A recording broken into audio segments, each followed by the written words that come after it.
Hello everybody, I am Dr. Shruti, consultant and fertility expert at 49 Hospitals, LB Nagar branch.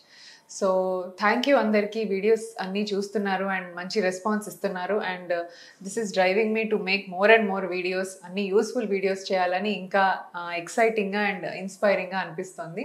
So ee roju manam cheppaboye video lo sperm sample ante semen sample lo ante magavallu iche veeryamu sample లోపల పస్సెల్స్ ఉంటే మనం ఏం చేయాలి, అసలు పస్సెల్స్ అంటే ఏంటి, అవి ఎందుకు వస్తాయి, వచ్చినప్పుడు మనం ఏం చేయాలి. సో జనరలీ వీరియం శాంపుల్ అంటే స్పర్మ్ శాంపుల్ అనమాట. సో ఇది కూడా మగవాళ్ళు యూరిన్ వెళ్ళే దారి నుంచే ఇవ్వాల్సి ఉంటుంది. సో దీనివల్ల లాట్ ఆఫ్ ఇన్ఫెక్షన్స్ రావటము అండ్ ప్రెగ్నెన్సీకి ప్లాన్ చేసే వాళ్ళు తరచుగా ఇంటర్ కోర్స్లో ఉండటం వల్ల ఫీమేల్ వెజైనల్ నుంచి ఉండే బ్యాక్టీరియా, తర్వాత అలాగే యూరినరీ బ్లాడర్లో కానీ యూరెత్రా దగ్గర కానీ బయట స్కిన్ మీద ఉండే బ్యాక్టీరియా కానీ అన్నీ కూడా సెమెన్లో కలిసి బయటికి వచ్చే ఛాన్స్ ఉంటుంది అనమాట. సో ఇన్ఫెక్షన్ ఉంటే అప్పుడు మనకి సెమెన్ శాంపిల్లో పస్ సెల్స్ అంటే వైట్ బ్లడ్ సెల్స్, మన బ్లడ్లో రెడ్ బ్లడ్ సెల్స్ ఉంటాయి, వైట్ బ్లడ్ సెల్స్ ఉంటాయి, ప్లేట్లెట్స్ ఉంటాయి. సో ప్లేట్లెట్స్ మీ అందరికీ తెలుసు. అండ్ రెడ్ బ్లడ్ సెల్స్ అనేవి మన బ్లడ్ పర్సంటేజ్ని చూపిస్తుంది. అలాగే వైట్ బ్లడ్ సెల్స్ అనేది మన ఇమ్యూనిటీని డిటెక్ట్ చేస్తుంది అనమాట. సో వైట్ బ్లడ్ సెల్స్ మనకి ఎక్కువగా కనిపిస్తున్నాయి పస్ సెల్స్ అంటే ఏ ఇన్ఫెక్షన్ని ఫైట్ చేయడానికి అవి ఫామ్ అయ్యాయి. That means there is some infection అని మనం చెప్పొచ్చు. సో ఇన్ఫెక్షన్ ఎలా రావచ్చు?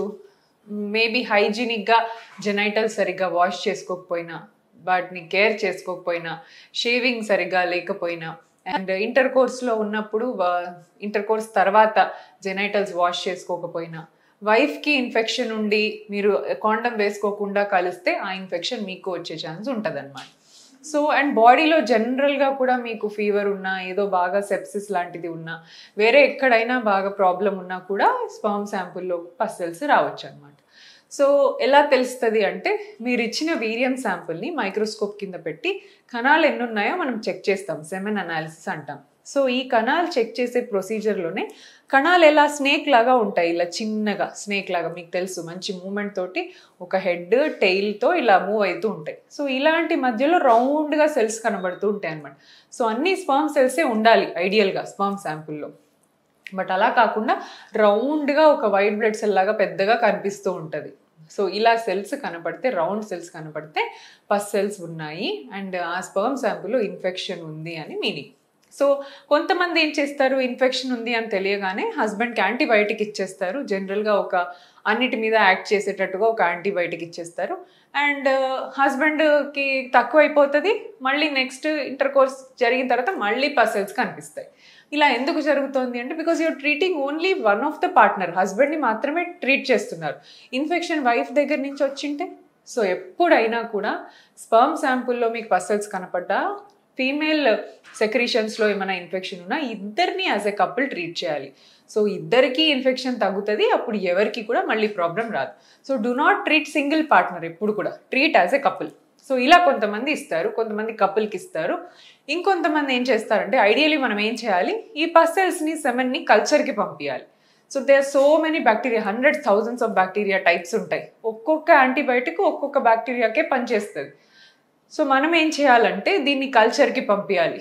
దీంట్లో ఏ బ్యాక్టీరియా ఉంది, ఈ కోలై ఉందా, క్లెబ్షియల్లా ఉందా, సూడోమోనాస్ ఉందా అని రకరకాలుగా, ఫంగల్ ఇన్ఫెక్షన్ ఉందా పోనీ ఏంటి అనేది క్లియర్గా ఆ కల్చర్లో మీకు బ్యాక్టీరియా నెంబర్ 1, బ్యాక్టీరియా నెంబర్ 2 ఇవి ఉన్నాయని స్పెసిఫిక్గా చెప్పడం జరుగుతుంది అనమాట. కల్చర్ చాలా చీప్ టెస్ట్, అదేం ఎక్స్పెన్సివ్ టెస్ట్ కూడా కాదు. త్వరగా రిజల్ట్స్ కూడా ఇచ్చేస్తారు 1-2 డేస్లో. సో ఇలా ఉన్నప్పుడు స్పెసిఫిక్ బ్యాక్టీరియాకి ఏ యాంటీబయాటిక్ పనిచేస్తుందో కూడా వాళ్ళు కల్చర్ రిపోర్ట్లో క్లియర్గా మెన్షన్ చేస్తారు. For example me semen culture రిపోర్ట్లో మీరు సూడోమోనాస్ అనే ఆర్గానిజం వచ్చింది. సో ఈ సూడోమోనాస్కి ఈ యాంటీబయాటిక్ పనిచేస్తుంది. నెంబర్ 2 యాంటీబయాటిక్ రెసిస్టెంట్గా ఉంది, ఇది పని చేయదు. ఇంకొక యాంటీబయాటిక్ న్యూట్రల్, ఇంటర్మీడియట్ ఎఫెక్ట్ ఉంది. సో సెన్సిటివా, రెసిస్టెంటా, ఇంటర్మీడియటా అనేది మనకి ఇస్తారనమాట క్లియర్గా.